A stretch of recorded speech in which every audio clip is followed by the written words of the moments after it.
views expressed on this program are those of the hosts, guests, and callers, and are not necessarily those of this station, its management, or other advertisers. You're listening to Transformation Talk Radio.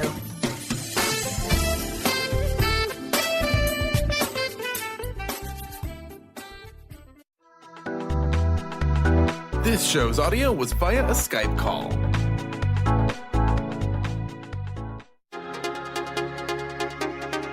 Synergenetic Living Radio is a conscious reality creation journey.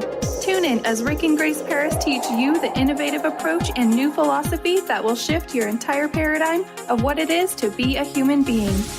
Synergenetic Living is a living, breathing, conscious experience. As a shaman for 20 years, Rick Paris has been guiding people to fuller existences since his first workshop in 1995. He is well-versed in a wide variety of healing arts, including being an Enneagram expert. Grace Paris serves Synergenetic Living clients powerfully and beautifully by embodying the fundamental role of a feedback provider, graciously guiding people to their own realizations and higher purposes. On this show, Rick and Grace will share with listeners the key to unlocking the infinite potential of human consciousness in order to create a life of preference. Learn to author your own destiny with Synergenetic Living Radio.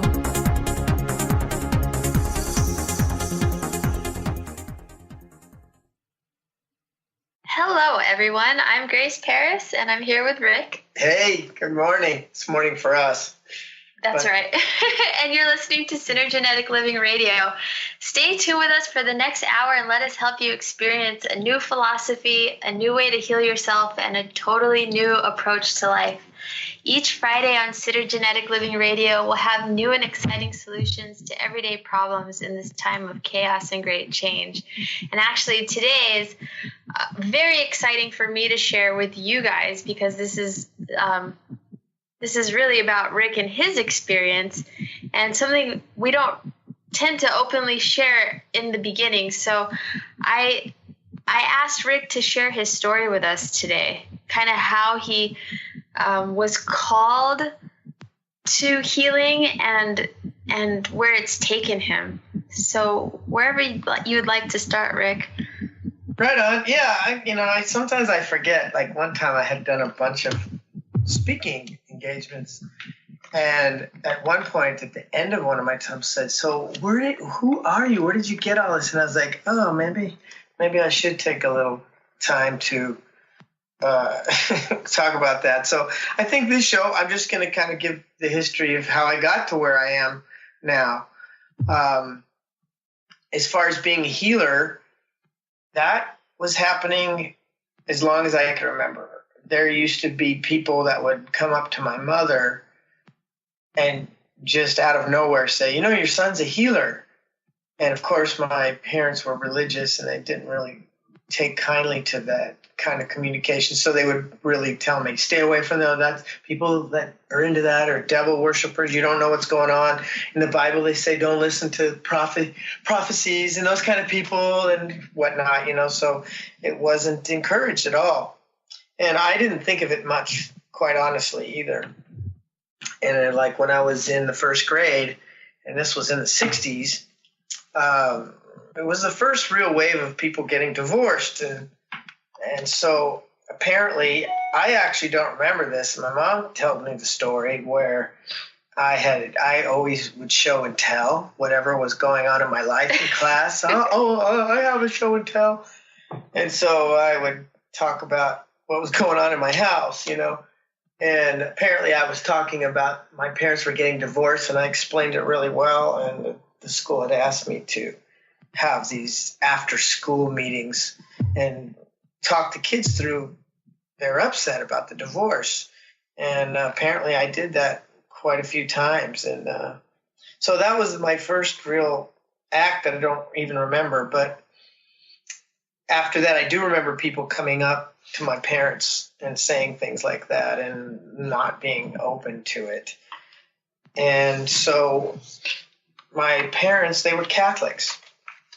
And I never really liked the Catholic religion. It really bothered me as a little boy. I would tell my mom, I'd be so excited to go to church and all of a sudden they were making me feel guilty. And I really identified with that and saying, look, why do they make me feel guilty about what I'm doing? It's like, that's not right. God doesn't care if I'm doing this or doing that. I'm happy. And so around 10 years old, I was at my grandmother's house and I threw a fit about church, and my grandma was listening. My mom's like, you'll do what we tell you and you're going to go to church and do it the way we tell you, that kind of thing. And she sent me to the room, my grandma's room, and I was sitting back there and I heard my grandma tell her, hey, he's totally right. That's exactly what they do. And if he's 10 years old and he's already figured that out, maybe you should let him do what he wants. And so what I had figured out at the time was the Baptist made more sense to me, because it seemed like no matter what, you couldn't get out from the guilt and martyrhood and the pain and shame of Catholicism, which at the time I didn't recognize. Every single religion is based in shame, that you're damaged, you're a sinner, you're not complete, you're not whole, and you need to be whole, and there's no way you can do it without the help of God, kind of thing. So the Baptists believed that you were saved and you knew you were saved, and none of your works could get you into heaven, and you either were or you weren't, but people that got baptized knew that they were, and so forth. So I was like, I want to be a Baptist. I want to be a Southern Baptist. Plus they believed that once you were punished, it was over. You get punished and you were free and forgiven. And that was something I liked as a kid, because that's how it worked. I got whipped or I put on restriction, but after it was done, it was over. So I agreed with the mindset in a lot of ways. So I went into the Baptist. So I got very involved in the church, and realizing at the time I was always involved in spirituality. And since religion was the only vehicle that I had seen, I was trying to find my way. And so by that time, coming around 28 years old, I'm starting to kind of get involved enough where I'm being considered as a bigger force, maybe a deacon or be a preacher. And so I was starting to get more bold about my statements. And so there was a few of the bylaws I didn't agree with. And so basically they called me in with a meeting and said, hey, this is what we believe in. You have to speak from here. You have to speak. And I said, but I don't agree with that stuff. Why do I got to agree with the whole thing? At the time I didn't realize, because that's what religion is. You agree and you push their agenda. And so I got a letter in the mail that I was excommunicated. And I was crushed. Was it just like that overnight? Like, did you see that coming at all? No, I thought everything was cool. They had a talk with me. I told them how I felt. Everything's great. So I didn't really think anything that I was going to be excommunicated. I mean, to me, that was like the worst thing that could ever happen to a person, is to be excommunicated. Like my uncle was excommunicated, and everyone always talked like, hey, he got excommunicated. He's got a lot of problems. Yeah, it's like the ultimate shame. Yeah. And I was really brokenhearted. I felt like I just got ejected from my family. But the beautiful thing that happened at the time was I realized there's all kinds of stuff out there that, because I was into this, I didn't look at. I didn't understand. So I got very involved in religious pursuits, and I was even just everything. I mean, literally, I think at least 2 weekends every month I was at some kind of seminar, learning about healing and learning about different religions and trying to decide where to go, and checking out Buddhism and Taoism and all this stuff, And I started recognizing they were all based in shame. I was like, they all think something's wrong with us all the time. And then I was walking through Santa Rosa, and this woman just grabbed me and she said, hey, do you know you're a healer? I'm like, yeah, I've heard that so many times before. But you know what? And I had started, to me, healing looked like, you get smacked on the forehead in church, or, you got to touch people and laying on the hands and this sort of thing. So I really didn't even know much more about it. And she said, well, what if I told you don't have to touch anybody to heal the way you do it? And then I got instantly interested, right? And so she turns out to be some gypsy shaman from Russia. And I end up studying with her for the next couple of years. And so I really realized shamanism is the ticket. That's spiritual, and it's self-authored. The more I studied about different and what I call myself is a non-traditional shaman, because what happens is, you adopt a system like a religion, and it has its own archetypes, it has its own myths and mythology. But what I started realizing, I had an epiphany about it all, and I said, you know what? All these people are kind of doing the same thing with different ways of doing it, but the common thread here was their beliefs preceded their experience. And I was like, yeah, this is about beliefs. This isn't about how you get there, like the form. It's about the function. What's behind all this stuff? So I really got into my lifestyle, and I really got into my experience. And so what was happening was I really got deeply involved in understanding that it's beliefs. Beliefs are the most important thing. And then the more I learned about beliefs, I started learning, well, that's what your subconscious really does. Your subconscious takes moments in your life that you're really feeling something intensely, and then you make up your mind about it. And if you're really feeling something strongly and you make up your mind, that's what sets your programs. Of course, all these shamans really believe in their myths. They really believe in their archetypes, and they get the results based on the way they feel and think about the archetypes. So I really started understanding that. But I didn't tell my family. I didn't tell my family for a number of years, actually, that I was pursuing being a shaman, because I didn't really want to get into it. I felt like I was going to be shamed and blah, blah, blah. And so in 97, my grandfather had Alzheimer's. And the interesting thing about that was he lived in Hayward, and I was living in Los Angeles at the time. So I would come back up to visit. And, I came up every 2 or 3 months. And my grandfather, every time I came home, he was fine. Everybody would tell me how hard it was. And every time I hung out with him, he was exactly my grandfather. We'd have great talks. We'd hang out. We'd go on a walk. He'd tell me that everybody was crazy, but he was totally sane. And my grandmother would say, he hasn't recognized a single person till you got here. So he would always feel better when I was around. And I didn't really understand the depth of that until later. So my grandfather, he ends up being on his deathbed kind of thing. And my grandma calls me and says, I think you better come home. So I go home, and he's unconscious, but he's in bed. And then I just ask everybody, can you guys just leave me alone for a while with my grandpa? My grandfather was my favorite person in the world. If it wasn't for my grandfather as a child, there's a good chance I never would have lived. It was very difficult in my family. My parents had been divorced. My stepdad didn't like me. He used beatings as a way to train a person, and very long restrictions for many, many hours in dark rooms. He was hardcore. But my grandfather, I got to see him on the weekends with my father. And my grandfather always supported me. He always thought I was smart. He thought I was a genius. And he would let me do anything.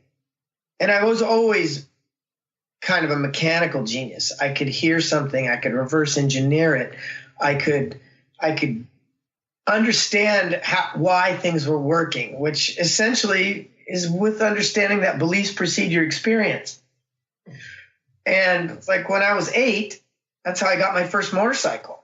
I used to fix everything in the neighborhood. Parents heard I could fix things, and they would ask me to come over. Can you fix my washer, my dryer, my garbage disposal, things like that. And finally one day, one of my neighbors said, if you fix that motorcycle, you could have it.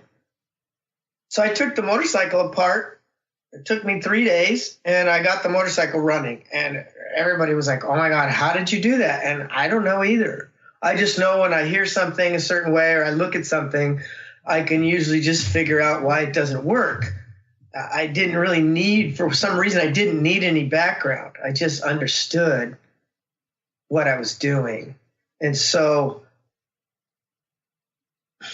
people are that way. I could hear something in their voice. I could hear when they change just by the way they say certain words, or the way they speak. And so my healing practice is really based on the way I'm listening to people. This is why we're always encouraging, call in, because my shows are much better when somebody interacts with me. I can hear them and I can walk them through a system. And many times people have the same problem. So while they're listening to the way I walk someone through an issue, they can get a lot of insight into their own way of doing things. So this entire system of Synergenetics is really a logical and reasonable way to understand what isn't logical. Because you can add logic to anything, and we need logic to understand things, but really reality creation is very complex. And if you don't understand a lot of the pieces, it gets very difficult. But when you do understand the pieces, it gets amazing, because you can really turn around and analyze what's happening in your life from an objective position. And since life is a reflection of a subjective experience, and you understand that everything's being created subjectively, but I have to have an objective perspective to understand what that is. So we're going to go on a break. You know, if you want to call in and ask me some questions, answer that, 1-800-930-2819, and we'll be back in a minute. Thanks.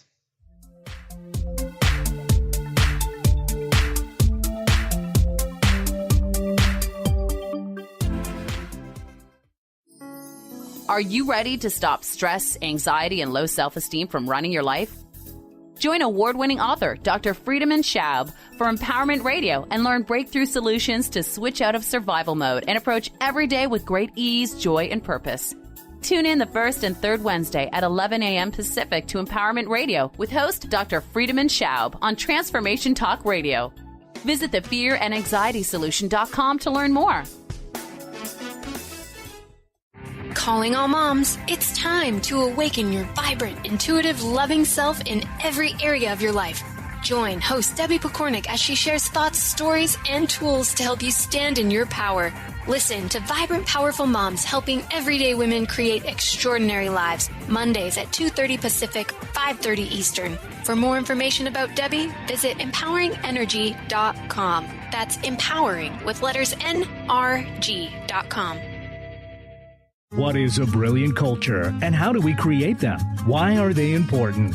Claudette Rowley has created a breakthrough 5-step process to help you align your culture with your business strategy for exceptional results. Looking for a culture that drives organizational excellence? Listen to Cultural Brilliance Radio, the second and fourth Friday of each month at 10 a.m. Pacific and 1 p.m. Eastern on Transformation Talk Radio. To learn more or work with Claudette, visit culturalbrilliance.com. Tune in to The Jen Royster Show, intuitive guidance to inspire your life, each Thursday at 8 a.m. Pacific and 11 a.m. Eastern on TransformationTalkRadio.com. This amazing show is an inspirational hour that will take you on an epic metaphysical journey to discover the spiritual approach to life's greatest challenges. Dr. Jen is an internationally known intuitive counselor, spiritual teacher, and energy healer. Call in for intuitive readings and visit JenRoyster.com for more information. Are you searching? Looking for a sign? A message you need to hear? From the great unknown, from the most mysterious place that is the most familiar to your soul in the depths of who you are. The universe put someone here to talk to, someone God gave a blessing to, that you may find insight with. TheAngelLady.net, 1-800-323-1790. Are you stuck in unhealthy habits, toxic relationships, or low self-esteem? Do you crave a life of inspiration, love, self-acceptance, and fun? Sounds like you're on the verge to your next big thing. Join Laura Richer, host of On the Verge Radio, helping you use your breakdown for a breakthrough, overcome life's greatest challenges, and live the life you want and deserve. Tune in each month on Transformation Talk Radio or visit SeattleHealingHypnosis.com for more information.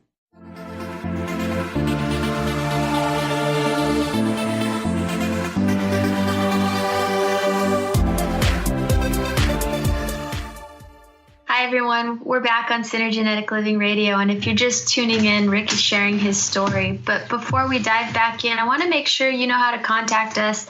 You can call in because we're live, 800-930-2819. Or if you want to find out more about us, www.synergeneticliving.com. So, yeah, Anyway, I was just talking about the experience, my death, what led up to my death experience, what got me where I am today. So what was happening is, so my grandfather's on his deathbed, and I decide, okay, I'm at least going to tell my grandfather everything. He's dying. He's my favorite person. I'm going to share what I really understood. And it ended up being, I spent 3 hours. I spent 3 hours telling him everything that I had learned in the last 5 or 6 years. And of course, he died the next day. He didn't really say anything. He didn't come back or acknowledge me or anything, but I knew that he was there. I could feel him. I knew he heard what I said. And I basically told him, look, I understand that life is just an experience by our belief constructs. And if you could come back, next time you come back, you don't have to pick these kind of people to be with. You deserve better. And I told him a lot of that kind of thing, but I really broke down what I had understood at the time. And so I didn't think much more of it. I kept going to my healing seminars. I kept getting deeper into shamanism. I worked with a couple other shamans in the meantime. And then around 2000, I had the chance to speak to this kind of famous psychic that came from England to Los Angeles, and I got an appointment with her. And so I'm in her hotel room, and as we're doing the session, she keeps kind of looking behind me and making just little quirky faces. And I'm like, what the heck's going on? And so finally I look behind me, and nothing's behind me. And then finally she stops me. I'm sorry, I have to stop. I don't know what's happening. I don't talk to dead people. It's not my thing, but there's a guy in here and he says he's related to you and he really hasn't talked to you. Are you open to that? I don't usually do this sort of thing. And I was like, well, who does he say he is? And she asks him and says, it's your grandfather. And right away I'm like, okay, let's see what this is about. At the time I wasn't even sure I believed in psychic stuff. I was still kind of in the middle of really understanding from a new perspective so many of these things, And he said, it's your grandfather, and he says he just loves you very much, and you mean a great deal to him, and he understands how much he meant to you. And I'm like, yeah, that's all great. And then she got to this point and said, what he really wants you to understand is that everything you told to him on his deathbed was absolutely true, and he wants you to know that it changed everything, and he wants you to change everything. He knows, and so he says what he wants you to do is dive into the way you were thinking, but 10 times deeper. And I just started crying. I was like, what? And I just, many years I cried about the story when I would tell this story, because my grandfather nobody could have impacted me the way he did in the moment that he did it. And I knew it was him. And they just said, yeah, your grandfather just wants you to know, go for it 10 times more. And I was like, 10? I'm already a crazy person as far as everybody thinks. The way I'm thinking and the way I'm taking my life apart and taking people apart is like, a lot of people get very upset by my perspective. And so it really shocked me. And I didn't even know what to do with it, but I did it. I started just diving in deeper and saying, okay, I know that belief precedes our experience here. And at the time, I really thought that was like, of course, anybody can think what they want, and your beliefs are the ways, you're a reflection of your beliefs. But I didn't understand that the entire reality is a reflection of your beliefs. It really isn't just the way I perceive things, because people no, every single person in your life is a reflection of your unconscious mind, every single situation. And so I didn't really yet know that. But I went for it. I said, okay, I really learned a lot about the subconscious, and I had gotten deep into it, and I was changing beliefs, and I was watching my entire life change. And really getting, like, one of our tenets is form follows function. In physical reality, everything is a process, and everything exists through a process. If you can interrupt that process, then the form changes. So you don't really have to control the outside reality. You can, quotation, control reality from your inside world. Your inside world is more real than the outside world. Even quantum physics has proven everything's a vibration, everything's a frequency, nothing's really solid. So you understand that it really is everything. And again, I didn't really get that, but I really did dive into understanding, and I was trying to, in a way, buy into that idea. I was realizing, well, I'm changing my life all the time by changing these beliefs and understanding that I have to have, in the realm of possibility, I have to have a space of probability, because you got possibility, you got probability, and you have actuality. You have three positions you're always working with. And nothing ever stays in possibility very often. You know, you can kind of stretch into possibility, but possibility is endless. But the extent that possibility squared is what's probable for you. When you cube possibility, that's what's probable. So what you're doing is you are creating the environment to exist in, unconsciously for the most part. But what we're trying to do is be more conscious about that. That's what being an awake person is. If I can direct reality from the inside and then watch the reflection shift, I know I'm doing the right thing, because life is reflecting the internal changes. And so I went into that deep. And so basically in 2006, and I had already been being a practicing shaman for 12 years at this time. And then I was killed. And, it looks like a good time to go on a break. So we're going to go on a break. And I'll talk about being killed when we get back. Stay tuned. Thanks.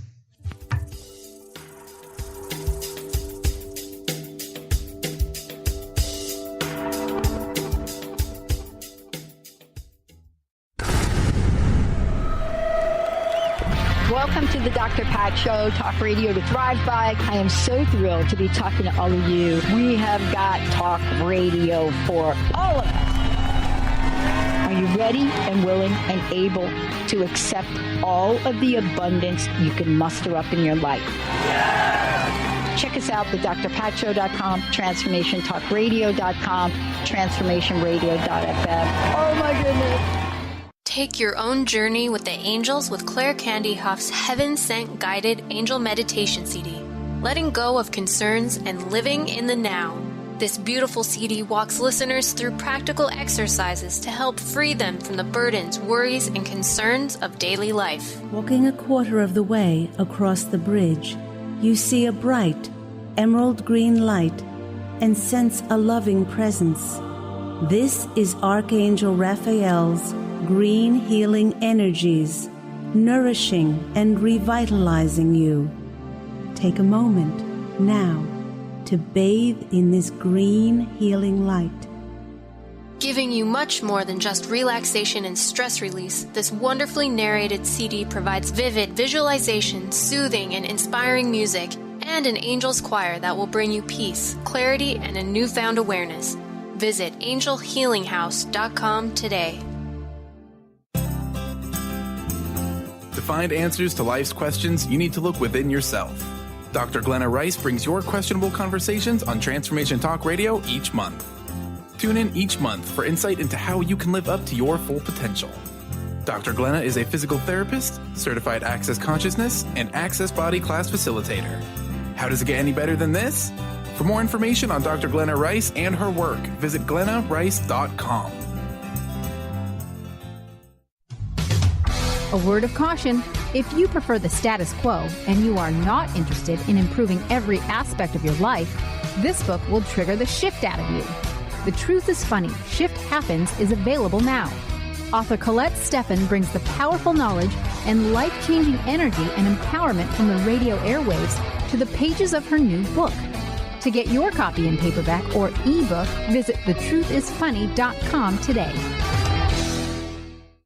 On the cutting edge of the new mainstream, Christine Upchurch is passionate about bringing together science, psychology, and spirituality in a way that can be applied to our everyday lives for true transformation. The Christine Upchurch Show, stellar conversations to illuminate your journey, engages some of the most outstanding visionaries on the planet in lively dialogue to inspire you to become that bright light you're meant to be. Join Christine every Friday at 11 a.m. Pacific Time on KKNW, AM 1150, and Transformation Talk Radio.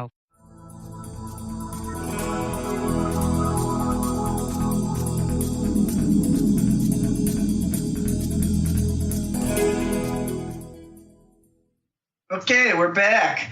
So there's the one thing Grace reminded me that I want to say is the other thing I was doing was because I was learning that the subconscious holds the programs and has absolute perfect integrity and character. We teach this when we work with somebody, but in a nutshell, it has perfect integrity and character. It will duplicate a pattern. That's why you get in the same relationship again and again. Different character, but same qualities, because I'm the one, my programs are being reflected in this relationship. And so at the time, I had a vintage race car restoration business. I was one of the top automotive painters in the United States at the time. And I had a very successful business. And at the time, I used to get pissed once in a while. I'd go in my office and get mad. And I was realizing, God, anger is so intense. Why don't I program my subconscious? If it's an intensity and I'm mad, if I know what I'm saying at the time, I could program my subconscious just on the fly rather than going to meditative practice and whatnot. So I told my employees, hey, if I get pissed off, I'm going to get pissed off. Don't get worried if I'm just freaking out. I'm not mad at you guys. I just want to learn how to process my emotions in real time, and I don't know what it's going to look like right now. So something happened in the shop, and I went off. And what happened was, at the time, I was yelling, and I was really wow, I'm really feeling angry. This is great. And I remember I yelled, while I was yelling, I said, I want this different, God damn it. I want it different. And I remember taking a floor jack and just swinging it across the shop. And everybody was looking at me like, what? And I was like, really feeling it. And I was like, I just want things to be different. Oh, I did it again. Sorry. So I'm not supposed to cuss on the radio. But anyway, I ended up processing that and feeling pretty good. And I even told my employees, okay, that's what I was feeling at the time. And it looked kind of weird, but I really feel like that's a powerful thing I'm doing. Where were you at in your life when you were asking for a big change? I don't know. I just wanted changes. I was working on changes, and I just wanted change. I don't even remember what it was. I just remember that's what I was demanding while I was angry, which it probably wasn't that big of a thing I wanted to change. But because I was yelling and feeling myself, 2 days later, I was killed. And the one thing you really want to understand when if you're doing anything like I was doing, the other command you want to throw in there is if you're demanding a change, you want to say with harm to none. Because your subconscious will obeys you already. You're the conscious one. You're the one that directs. So you are the one that gets to decide. But if it's not and intense enough, so let's say the way you put the program in was much more painful, much more intense, you're not going to really overwrite the program without an equal intensity or releasing that intensity and then creating a new intensity. So anyway, I was intense when I said it. And so sure enough, 2 days later, I was dead. And what happened was I was running across the street trying to beat traffic on a 6-lane highway. And I was just being in a hurry and ran across 3 lanes, jumped over the barrier, sprinted across 2 lanes. And when I got to the last lane next to the sidewalk, there was cars just doing 40 miles an hour because it was a green light and a clear lane. So I just got nailed. I got hit by 2 cars. First car was undrivable. I went through the front end, and the thing is, the whole moment was so slow-mo. I remember thinking, oh no, I'm going to get hit. And I'm running as fast as I can. I'm not going to make it, and I can't stop running when I'm sprinting as fast as I can. So all I remember is telling myself, jump and roll. And I remember thinking, oh no, I'm on the wrong foot. I can't jump on this leg. And I jumped and spun, and the car hit me, and I saw the car just bending around my legs and the hood slamming me down and the hood caving in and buckling up on the sides and hitting the windshield. And it felt like a mattress. It broke, but it didn't feel painful. And I was laughing in my mind like, yeah, because I remember just thinking, just be the man, hit the car, dude, don't give in. So the buffalo in me just kind of met the car head on. Yeah, just so you guys know, Rick moved to LA to be a stuntman. Yeah, I had this moved is not to foreign LA to do this. So, I mean, I kind of had an idea what to do. But, you don't get hit at 40 miles an hour when you do these things. So, anyway, as soon as the windshield broke and I was going toward, the roof hit me. And the edge of the roof buckled and flipped back. But I basically was killed instantly. And I was laughing when I was dying, like, wow, that's the hardest I've ever taken a hit. But because I had done so many journeys, I mean, I had done DMT, I had done ayahuasca, I had done iboga, I did so many. I really understood that place between life and death. And I recognized what was happening. And I went through the light. I died. I didn't stay in between long at all. But you see, most of the time when you hear near-death experiences, and this is how you know a death experience, and most people, I haven't even talked to anybody who had a full death experience other than myself. And I'm sure they're out there, but I haven't really met one yet. Most people have near-death experience. And the way you know that is physical reality exists in a space. Death is another space, and in between the two is another space.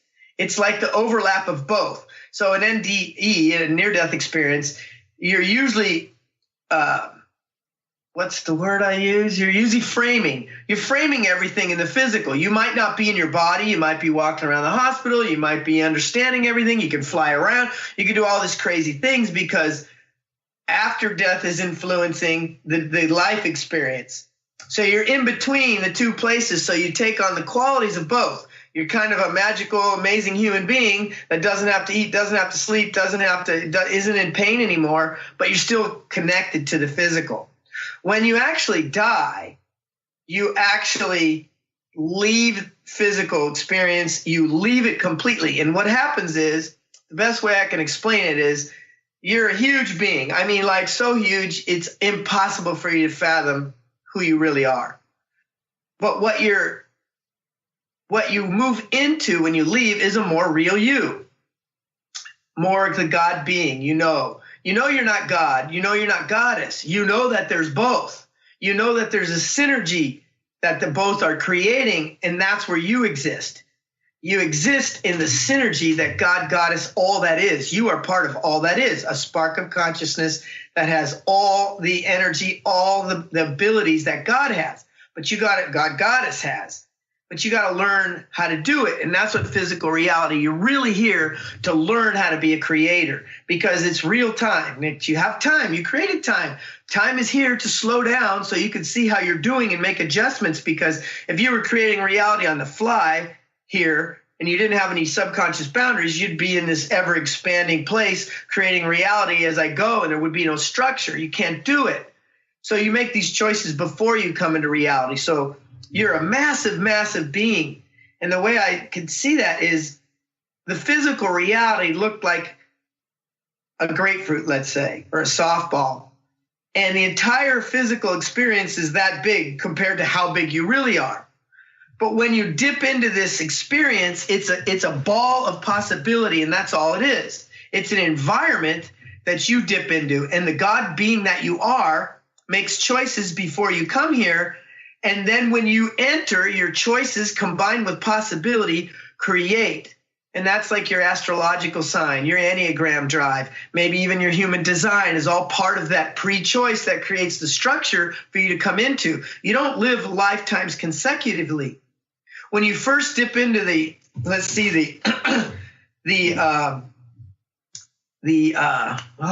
ethers, the auric, the realm before the physical. The liminal? It's a liminal, but there's a name for it, and I'm losing it at the moment. But anyway, there's a space before you actually get here that you reinforce your choices.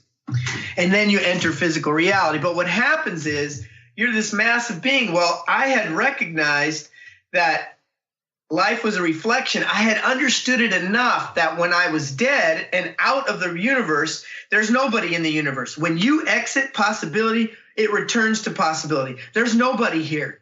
When you die, there's no legacy, there's no family, there's no friends. There's just other people in their own universes doing their own thing.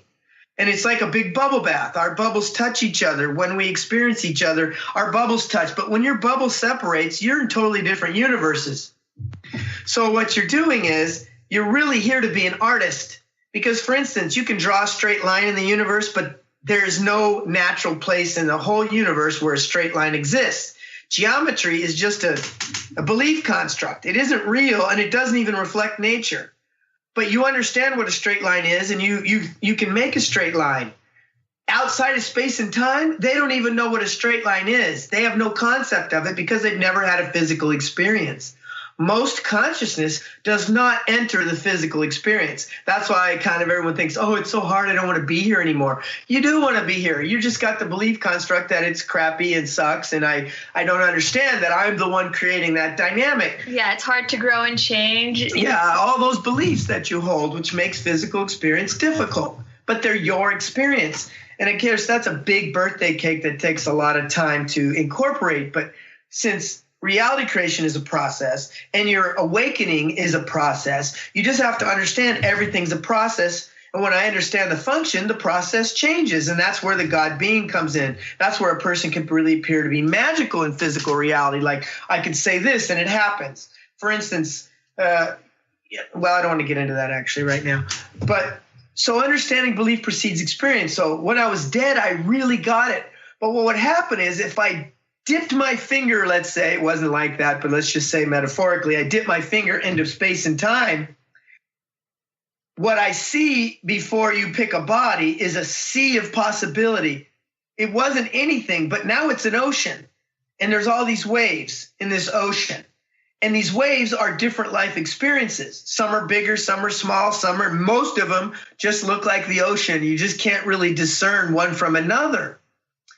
But let's just say when I dipped in, I could see this one tsunami wave.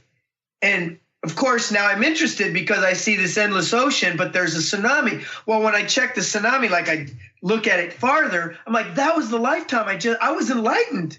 Oh my God, I was enlightened and I didn't even realize. Knowing that you create your own reality is what enlightenment is. Knowing how to act and respond to life appropriately is what enlightenment is. The current definition of enlightenment is all messed up. Gandhi was not enlightened. Eckhart Tolle is not enlightened. Deepak Chopra is not enlightened. They do not understand that they are reality creators. Enlightenment comes from understanding that you're a reality creator and you are responding to your reality that way. Now the light bulb has gone off. Now you're starting to act as a God being, and now the life is going to reflect to you your patterns even deeper in order to change them because you've woken up to that.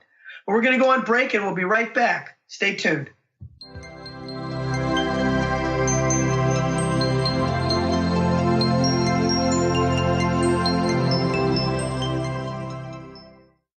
Calling all moms, it's time to awaken your vibrant, intuitive, loving self in every area of your life.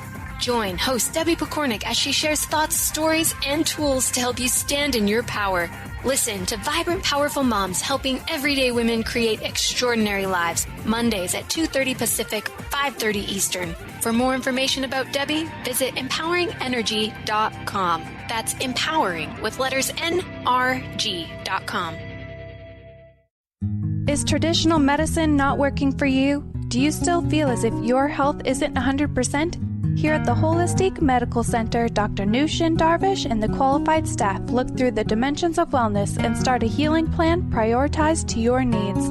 Our physicians assess the whole you until complete health is achieved. Get the help you need by visiting drdarvish.com or call 425-451-0404.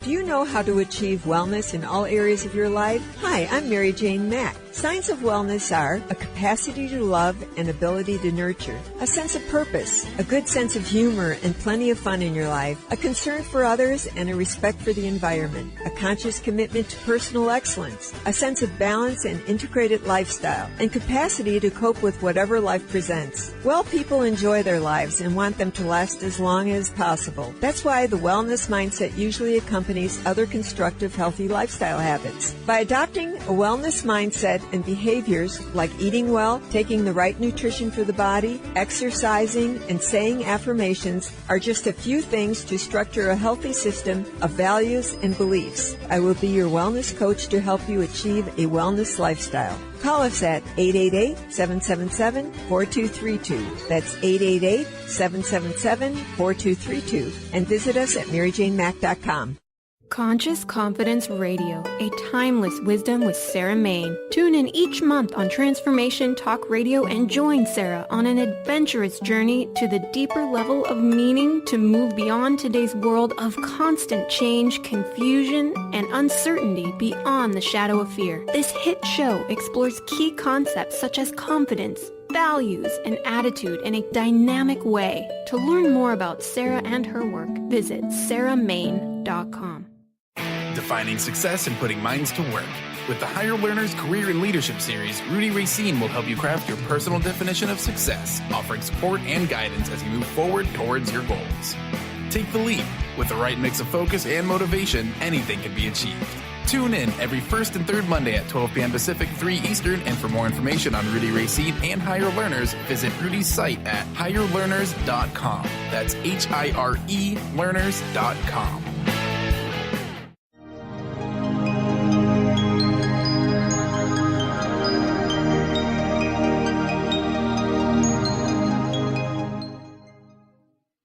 Okay, and we're back. So in the meantime, when I was dead, I could see what was, and I see this wave, this tsunami, and when I checked it out, it was my lifetime. And because I had understood enough and woke up, that lifetime, in essence, energetically lifted above the rest because it was a standout lifetime. It was a lifetime that I had gotten in touch, and it was right there, like in front. And so I realized at that moment, well, belief precedes experience, and because reality is an illusion, I can go back, and right away in my head, I heard yes. And then I remembered, oh yeah, anything I want to know here, I just have to formulate a question. So for me, I was gone 5 years. I spent all the time in the world I wanted dead, knowing I was going to come back to that lifetime because that lifetime elevated that I knew that I could find it. I could find that space and time, but it's also like I could see the lifetime was over, like a spark on 4th of July expands and then goes out. But there were other sparks right next to it, like a gradient, if you will, of color. Like, oh, there's like 5 lifetimes like bunched around that or look exactly like the same lifetime for every tense of purpose.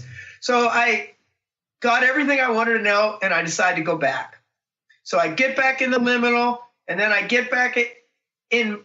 I'm not in my body, but I'm standing there. I'm looking at my body. There's blood all over. My body's all tweaked out on the sidewalk. Everyone's standing around talking about it. What a bummer. It wasn't the guy's fault. I came out of nowhere.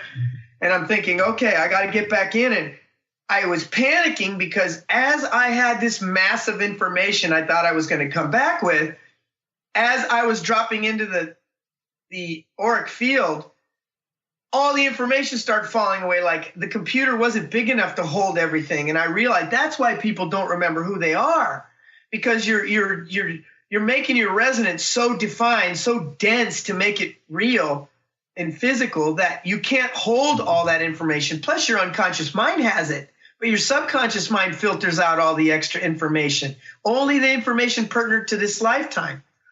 So, but I still felt really powerful. I felt like I could do it. I knew what was going on because I was outside my body. So I remember, okay, the way to get in, and this is really important. Anybody who's in a coma, anybody is in this situation, if you ever find yourself outside of your body and your body's still there, you can make a lot of healing choices about that while you're outside because you're very powerful. You still hold a lot of, let's just say, God energy at that point. So you can heal yourself, but your spirit has to be born again.